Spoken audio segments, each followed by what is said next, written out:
क्या नरेंद्र मोदी है, अमित शाह है, कौन है? वो भी मैं आपको दिखा दूंगा, वो भी मैं आपको प्रूफ के साथ दिखा दूंगा। है हमारे पास। मैं फाउंडेशन लगा रहा हूं, मैं फाउंडेशन क्रिएट कर रहा हूं, है हमारे पास। मैं स्टेज पे बिना प्रूफ के नहीं चढ़ूंगा, बता रहा हूं। हमारे पास इस प्रेजेंटेशन में जो मैंने आपको भी दिखाया 100% सबूत है, प्रूफ है कि ज्ञानेश कुमार जी हिंदुस्तान के चीफ इलेक्शन कमिश्नर वोट चोरों की रक्षा कर रहे हैं। और ये मैं आपको अभी दिखाने जा रहा हूं। ज्ञानेश कुमार जी, आप अपना काम कीजिए। आपने ओथ लिया है, आप हिंदुस्तान के चीफ इलेक्शन कमिश्नर हैं। आपसे कर्नाटक की सीआईडी सबूत मांग रही है। आप कर्नाटक की सीआईडी को यह सबूत 1 सप्ताह के अंदर दे दीजिए, नहीं तो पूरा हिंदुस्तान के सारे युवा इस बात को एक्सेप्ट करेंगे कि आप हिंदुस्तान के कॉन्स्टिट्यूशन, हिंदुस्तान के संविधान की हत्या में शामिल हो, हिंदुस्तान की संविधान की रक्षा नहीं कर रहे हो और वोट चोरों की आप मदद कर रहे हो।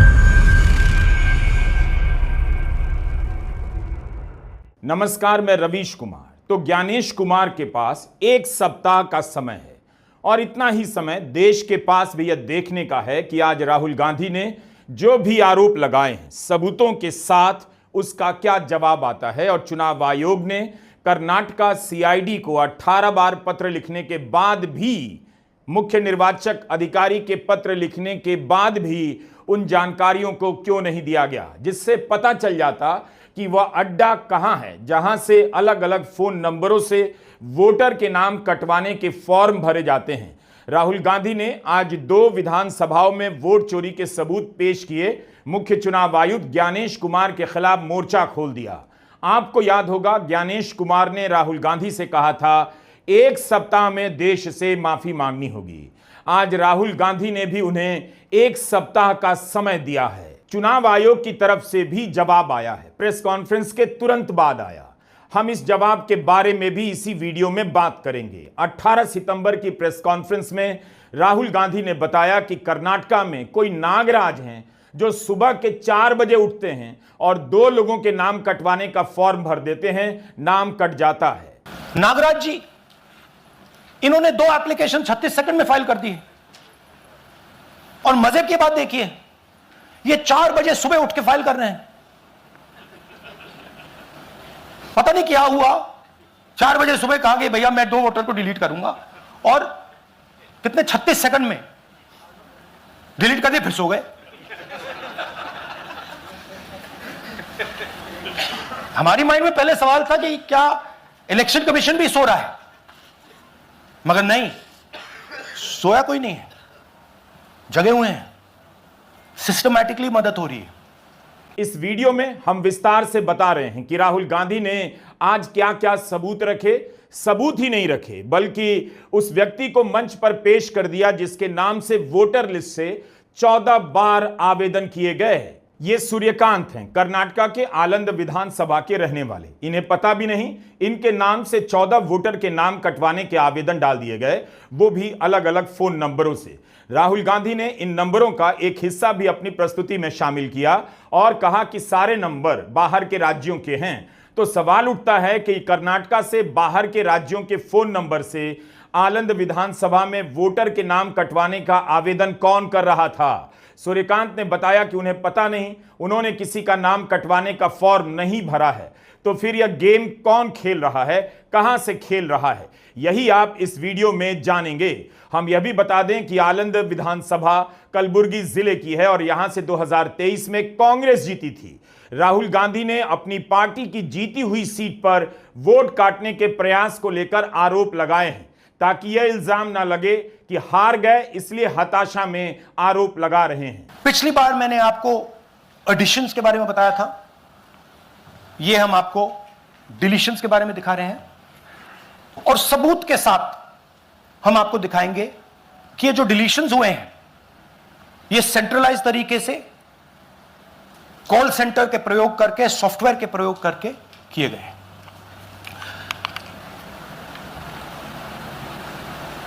हमारे पास इस प्रेजेंटेशन में जो मैंने आपको भी दिखाया 100% सबूत है, प्रूफ है कि ज्ञानेश कुमार जी हिंदुस्तान के चीफ इलेक्शन कमिश्नर वोट चोरों की रक्षा कर रहे हैं, और यह मैं आपको अभी दिखाने जा रहा हूं।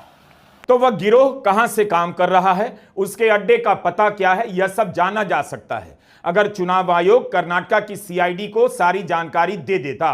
वो जानकारियां क्या हैं? जिस सॉफ्टवेयर और कंप्यूटर से 6000 से अधिक वोटर के नाम कटवाने के आवेदन भरे गए, उनका आईपी एड्रेस मांगा गया, पोर्ट और ओटीपी मैसेज का ट्रेल मांगा गया। राहुल ने मांग की है कि सीआईडी को सारी जानकारी दी जाए कि किस राज्य से कौन यह कॉल सेंटर संचालित कर रहा है, इस नेटवर्क के पीछे कौन है, उस तक इन्हीं जानकारियों के सहारे पहुंचा जा सकता है।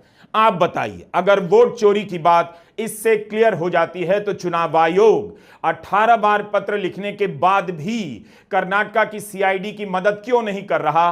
वो किसे बचाना चाहता है? कर्नाटक सीआईडी ने हिंदुस्तान के इलेक्शन कमीशन को 18 चिट्ठियां लिखी हैं। हमें आप यह इंफॉर्मेशन दीजिए, बिल्कुल क्लियर है। डेस्टिनेशन आईपी दीजिए, डिवाइस डेस्टिनेशन पोर्ट दीजिए, ओटीपी ट्रेल्स दीजिए, फोन नंबर्स दीजिए, फोन नंबर्स के मालिकों के नाम दीजिए। क्लियरली पूछा है, नो आंसर। 18 चिट्ठी CID Karnataka, no answer from chief election commissioner, no answer from election commissioner. Rahul Gandhi ने आरोप लगाया कि एक ही जगह से सेंट्रलाइज तरीके से यह सब काम हो रहा है। कर्नाटक से लेकर महाराष्ट्र, यूपी से लेकर हरियाणा में विपक्ष के बूथ से वोटरों के नाम कटवाने और कहीं पर नाम जुड़वाने का खेल हो रहा है। राहुल गांधी उस अड्डे तक, गिरोह तक पहुंचना चाहते हैं। इससे पहले कि ये सारे सबूत नष्ट कर दिए जाएं, क्या पता कर भी दिए गए हों, चुनाव आयोग को भारत की जनता के सामने सब कुछ साफ साफ बताना चाहिए। आज की प्रेस कॉन्फ्रेंस में हाइड्रोजन बम तो नहीं फोड़ा गया, मगर यह भी किसी बड़े धमाके से कम नहीं है। राहुल गांधी ने कहा कि हाइड्रोजन बम के धमाके के असर वाली प्रेस कॉन्फ्रेंस का अभी इंतजार कीजिए। उन्होंने महाराष्ट्र और कर्नाटक की 2 विधानसभाओं में 6000 से अधिक वोटरों के नाम कटवाने या जुड़वाने का खेल बताया, वह कम गंभीर नहीं है। इसका जवाब तथ्यों और तार्किकता से दिया जाना चाहिए। राहुल गांधी ने राजनीतिक दल के नेता के रूप में प्रेस कॉन्फ्रेंस का तरीका बदल दिया और चुनाव आयोग और मतदाता सूची को देखने और उसकी चोरियों को पकड़ने का नजरिया भी बदल दिया। राहुल गांधी ने जब अपनी प्रेस कॉन्फ्रेंस खत्म की, तब उनके यूट्यूब चैनल पर करीब 65,000 लोग लाइव देख रहे थे। यह बड़ी संख्या है। प्रेस कॉन्फ्रेंस शुरू हुई तब 29,000 लोग देखने लगे, लेकिन जल्दी ही यह संख्या 45,000 से 50,000 और फिर 65,000 पर पहुंच गई। यह संख्या बताती है कि क्यों यूट्यूबर पर हमले हो रहे हैं, क्यों कानूनी प्रक्रियाओं का सहारा लेकर हम यूट्यूबर के वीडियो हटवाए जा रहे हैं। मकसद साफ है, गोदी मीडिया भारत के लोकतंत्र का हत्यारा है। वह इन सूचनाओं को आप तक पहुंचने नहीं देता है, न खुद जाकर पड़ताल करता है। आपने देखा भी था, अजीत अंजुम ने बिहार में एसआईआर की धांधली पकड़ी तो उन पर ही केस मुकदमे लाद दिए गए, उनके हाथ पांव बांध देने की कोशिश की गई, इसीलिए कि सच्चाई जनता तक ना पहुंचे। लेकिन इसके बाद भी सच्चाई ने अपना रास्ता बना लिया। राहुल गांधी ने फिर से दावा किया है कि वे इस मंच से कोई भी बात बिना सबूत के कहने नहीं आए हैं। कि अगर मैं स्टेज पे जा रहा हूं, ब्लैक एंड व्हाइट प्रूफ नहीं होगा, मैं नहीं जाऊंगा। अगर ब्लैक एंड व्हाइट प्रूफ होगा, जो कोई मतलब उसको निगेट नहीं कर सकता, मैं जाऊंगा। मैं देश के कॉन्स्टिट्यूशन की रक्षा कर रहा हूं, संविधान की रक्षा कर रहा हूं, मैं लोकतंत्र की रक्षा कर रहा हूं और मैं सच्चाई आपके सामने रख रहा हूं। हाइड्रोजन बॉम्ब आ रहा है, यह एक और उदाहरण है वोट चोरी का। पिछली बार मैंने आपको एडिशंस के बारे में बताया था, यह हम आपको डिलीशंस के बारे में दिखा रहे हैं और सबूत के साथ हम आपको दिखाएंगे कि ये जो डिलीशंस हुए हैं, ये सेंट्रलाइज तरीके से कॉल सेंटर के प्रयोग करके, सॉफ्टवेयर के प्रयोग करके किए गए हैं।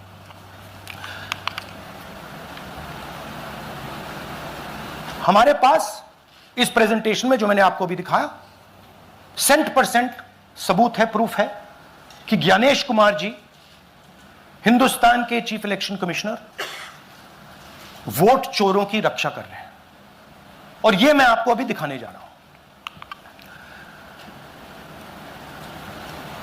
हर इलेक्शन में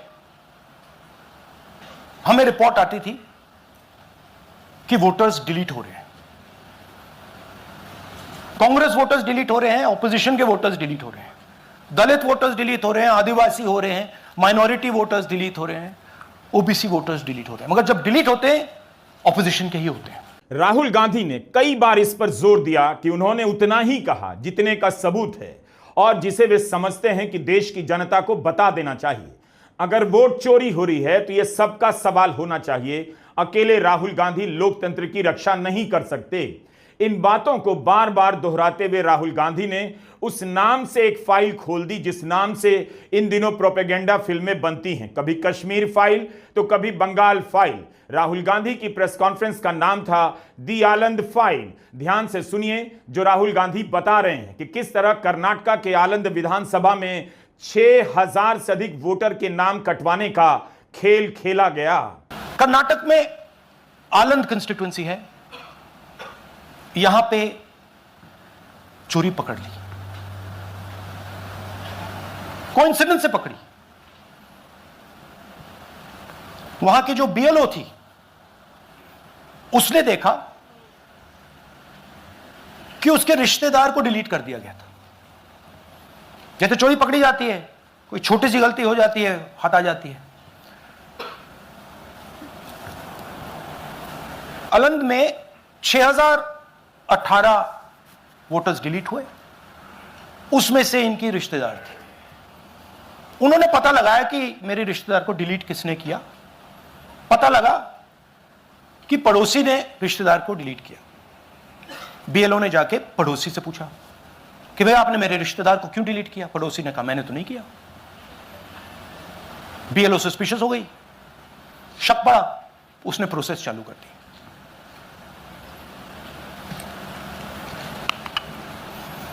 पता क्या लगा कि कोई ना कोई, किसी ने आलंद में वोटर डिलीशन सिस्टमैटिकली ऑर्गेनाइज तरीके से, सेंट्रलाइज तरीके से किया। हमें यह नहीं मालूम कि आलंद में कितने वोटर डिलीट हुए, क्योंकि इससे बहुत ज्यादा हो सकते हैं। 6000, तकरीबन 6000 पकड़े गए, उस पर इन्वेस्टिगेशन हो गया। क्या पता लगा कि फाइलिंग ऑटोमेटिकली ऑनलाइन हो रही है। मोबाइल नंबर्स कर्नाटक के नहीं यूज हो रहे, मोबाइल नंबर्स दूसरी स्टेट्स के यूज हो रहे हैं। इनफैक्ट कर्नाटक के नंबर थे ही नहीं उसमें। मतलब आप दिल्ली में बैठे डिलीट कर रहे हो, आपका नंबर तमिलनाडु का है। आप गुड़गांव में डिलीट कर रहे हो, आपका नंबर झारखंड का है। और जब हम चेक कर रहे हैं कि भैया आपका नंबर है, तो आपका नंबर है ही नहीं, किसी और का नंबर है। और टारगेट करके कांग्रेस वोटर्स को डिलीट किया गया। ये गोदाबाई जी हैं, इनके नाम पर 12 वोटर्स डिलीट किए गए। इनको मालूम ही नहीं, इनको पता ही नहीं कि इन्होंने 12 वोटर्स डिलीट किए।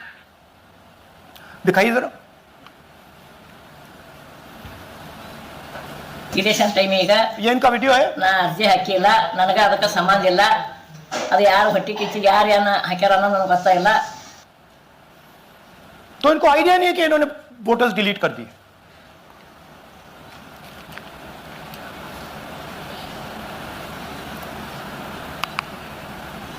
ये सारे के सारे जो नंबर्स हैं, ये कर्नाटक के नंबर्स नहीं है, ये अलग अलग स्टेट्स के नंबर्स हैं।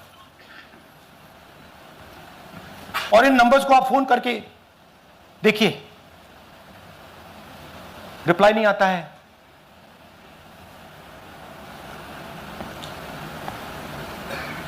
तो सवाल यह है कि किसके नंबर्स हैं, ये किसने ऑपरेट किए, जब इन्होंने ऑपरेट किए ये कहां थे,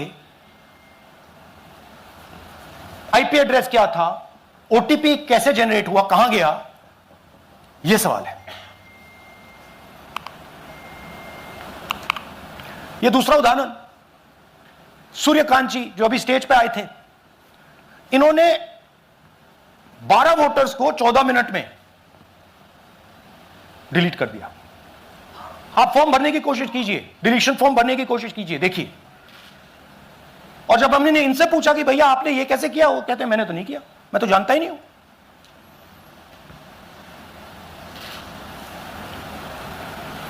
बबीता चौधरी जी का इन्होंने एक नाम डिलीट किया, यहां खड़ी हैं बबीता जी, यहां हैं, सूर्यकांत जी यहां हैं, आ जाइए जरा स्टेज पे, एक सेकंड आ जाइए, ये दोनों खड़े हैं यहां पे, सूर्यकांत जी, बबीता जी।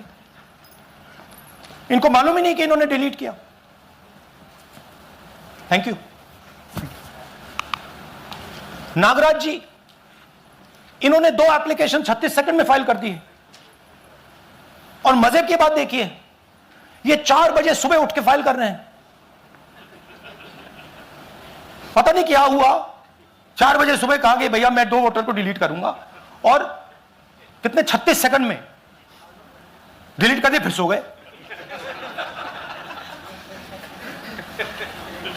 हमारी माइंड में पहले सवाल था कि क्या इलेक्शन कमीशन भी सो रहा है, मगर नहीं, सोया कोई नहीं है, जगे हुए हैं, सिस्टमैटिकली मदद हो रही है।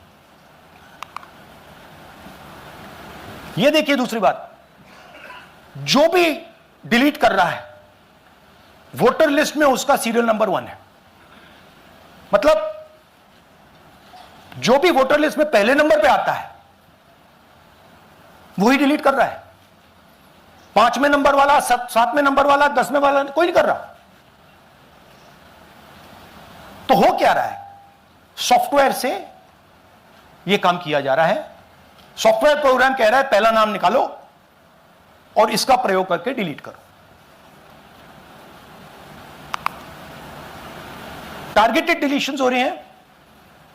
कांग्रेस पार्टी पर आनंद में अटैक किया, टॉप 10 बूथ्स जहां सबसे ज्यादा कांग्रेस की स्ट्रेंथ थी वहां टारगेट किया, और 2018 में पिछले इलेक्शन में 10 में से 8 बूथ कांग्रेस पार्टी जीती थी, और इन 8 में से इन्होंने 6000 लोग उड़ाने की कोशिश की। ये कोइंसिडेंस नहीं था, ये प्लान था, और ये सेंट्रलाइज तरीके से किया जा रहा है।